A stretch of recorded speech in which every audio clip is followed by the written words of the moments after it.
Hello, xin chào anh em. Chào mừng anh em đến với gà FC Mobile và tất nhiên rồi, mình là Gà đây.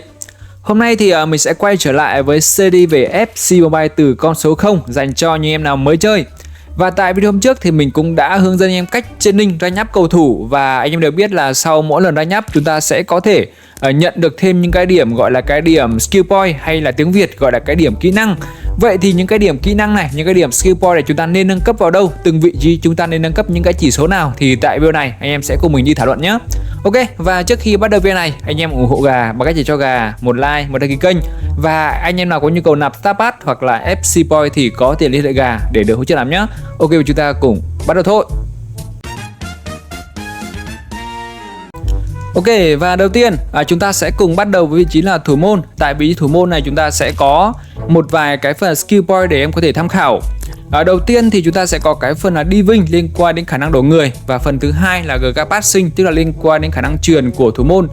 Thực sự thì tại vị trí thủ môn này thì mình sẽ ưu tiên là những cái chỉ số liên quan đến khả năng đổ người nhiều hơn nhé. Tại vì là cái phần đi vinh này chúng ta sẽ cải thiện những cái chỉ số như là reflex, tức là liên quan đến phản xạ này, liên quan chọn vị trí, và ngoài ra là khả năng đổ người. Còn thực ra thì cái phần GK passing này ngoài đời thôi. Ngoài đời thì hiện nay thì thủ môn tư nhân khá là nhiều, nhưng mà trong game thì mình thấy cái phần này nó không có quá nhiều ý nghĩa. Do đó thì ở riêng cái phần thủ môn mình sẽ ưu tiên anh em chọn là cái phần đi vinh. Và ngoài ra thì sau khi chúng ta nâng cấp mắc cái phần đi vinh này, chúng ta sẽ có thể chọn được thêm cái phần là shot stopper này, cũng có thể cải thiện thêm các chỉ số như là xử lý bóng này, ngoài ra là phản ứng, ngoài ra khả năng nhảy nữa cũng là một trong những cái kỹ năng quan trọng của thủ môn. Tiếp theo chúng ta sẽ đến với cái phần thứ hai, cầu thủ ở vị trí thứ hai chính là vị trí trung vệ, vị trí CB. Tại vị trí trung vệ này thì chúng ta sẽ có một vài cái phần skill point như là liên quan đến defending, tức là phòng ngự. Tại cái phần defending này chúng ta sẽ có những cái chỉ số như là nhận thức vị trí này, chúng ta có kèm người hoặc là tắc bóng. Ngoài ra thì chúng ta có thêm cái phần passing hoặc là physical. Thực ra thì cái phần physical này cũng khá là quan trọng ở vị trí là trung vệ. Tuy nhiên thì riêng cái vị trí này mình vẫn ưu tiên là cái phần defending hơn. Tại vì là sau khi chúng ta nâng cấp full cái phần defending này, anh em sẽ mở thêm cái phần là center back. Tại cái phần này chúng ta sẽ có thêm các phần như là liên quan đến đánh đầu này, liên quan đến sức mạnh, hoặc liên quan đến giữ thăng bằng. Do đó thì ở vị trí trung vệ, mặc dù là cái phần physical cũng là phần khá là quan trọng, nhưng mà mình vẫn ưu tiên anh em là nâng cấp cái phần defending, tức là phòng ngự nhá. Tiếp theo chúng ta sẽ đến với hai cánh là vị trí là hậu vệ cánh phải và vị trí là hậu vệ cánh trái.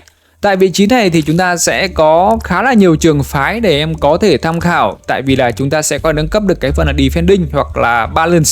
Thì tại cái phần balance này chúng ta có thể có các chỉ số như là liên quan đến tạt bóng này, liên quan đến là đá bóng, hoặc là liên quan đến phần kèm người. Và sau khi nâng cấp xong cái phần full này, anh em sẽ có thể nâng cấp được cái phần full back. Chúng ta sẽ có các phần như là tăng tốc này, nhận thức vị trí, hoặc là liên quan đến việc là tắc bóng.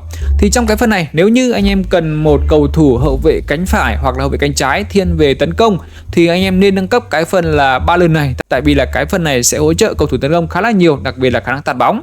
Tuy nhiên nếu như mà anh em cần một cầu thủ hỗ trợ phòng ngự chắc chặt thì anh em có thể nâng cấp cái phần là defending nhá. Thực sự thì mình vẫn ưu tiên cái phần là defending hơn. Tại vì là liên quan đến việc tấn công thì chúng ta đã có các cầu thủ ở vị trí tiền vệ hoặc là tiền đạo thì hỗ trợ tấn công khá là nhiều. Còn những cầu thủ nào mà ở vị trí hậu vệ cánh mà lên nhiều quá ấy, chúng ta sẽ thường bị tạt cánh đầu. Do đó thì thực sự mình vẫn ưu tiên cái phần là defending hơn. Ngoài ra thì trong cái phần này, sau khi nâng cấp full, anh em vẫn có thể nâng cấp được thêm cái phần là tăng tốc và tốc độ.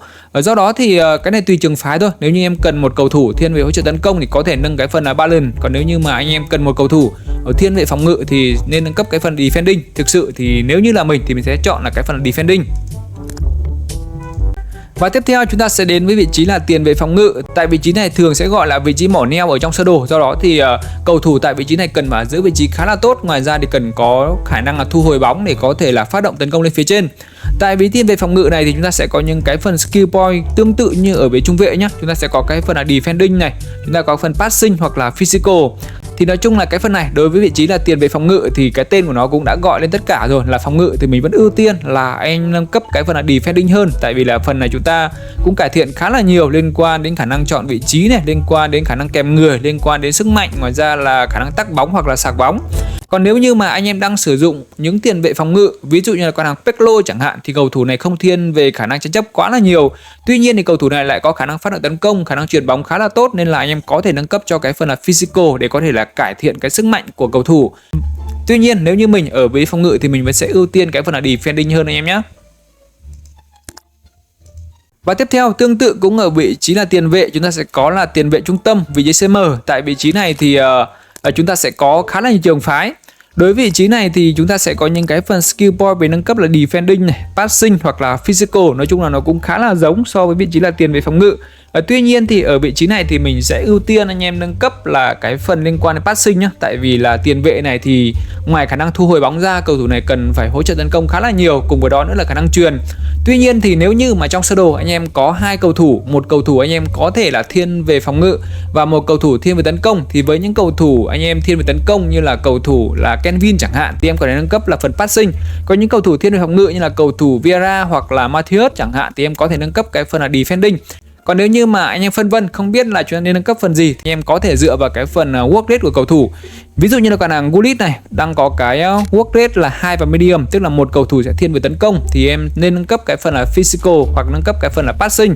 Còn một cái thẻ khác ở trong đội hình của mình chẳng hạn, ví dụ như là con hàng Lampard đi, Lampard hiện nay đang có cái phần work rate là liên quan đến việc là medium và 2, tức là cầu thủ này sẽ thiên về phòng ngự nhiều hơn.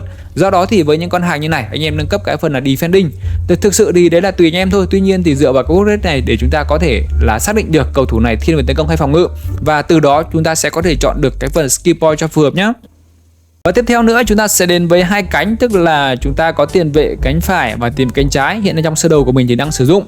Đối với vị trí này thì chúng ta sẽ có những cái phần skill point cũng khá là hấp dẫn. Đầu tiên thì sẽ có những cái phần skill point như là passing liên quan đến chuyền, nhưng mà nói thật với anh em là trong game thì mình cái phần passing này nó cũng không thể hiện quá nhiều đâu. Thực sự cái phần passing liên quan đến là chuyền ngắn chuyền dài thì đa số là đều chuyền chính xác cả.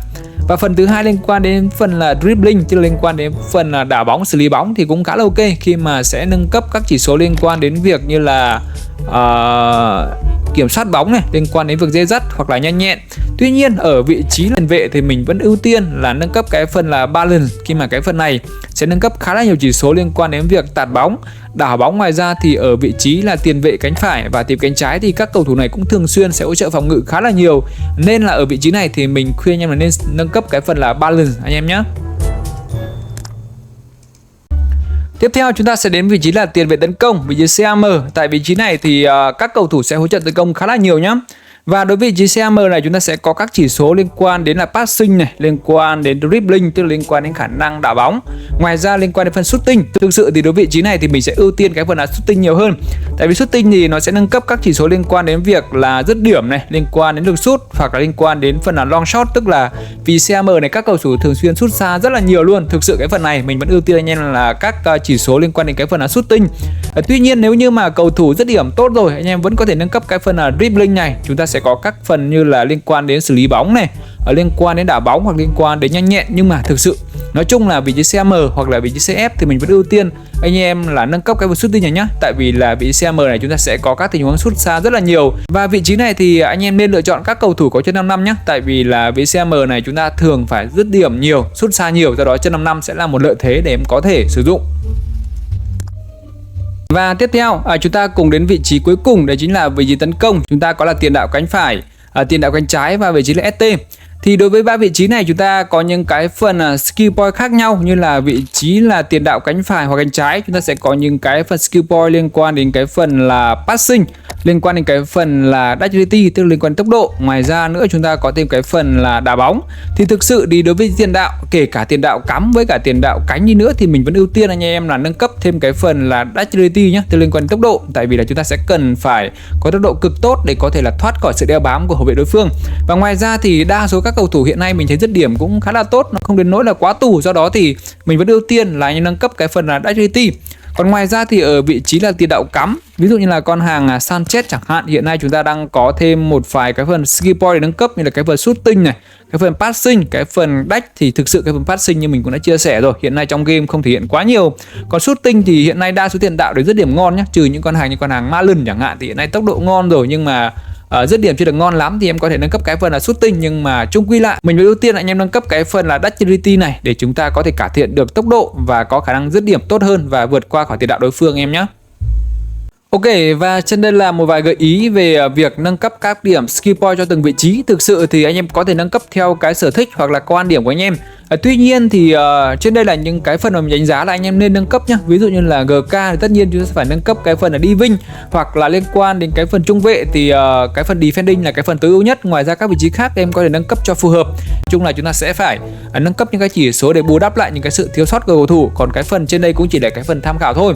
Và tất nhiên là sau video này mình sẽ ra thêm các video khác nữa về series FCY từ con số 0 dành cho anh em nào mới chơi. Do đó thì anh em đừng quên để cho gà một like, một đăng ký nhé. Cảm ơn em. See you soon. Yeah.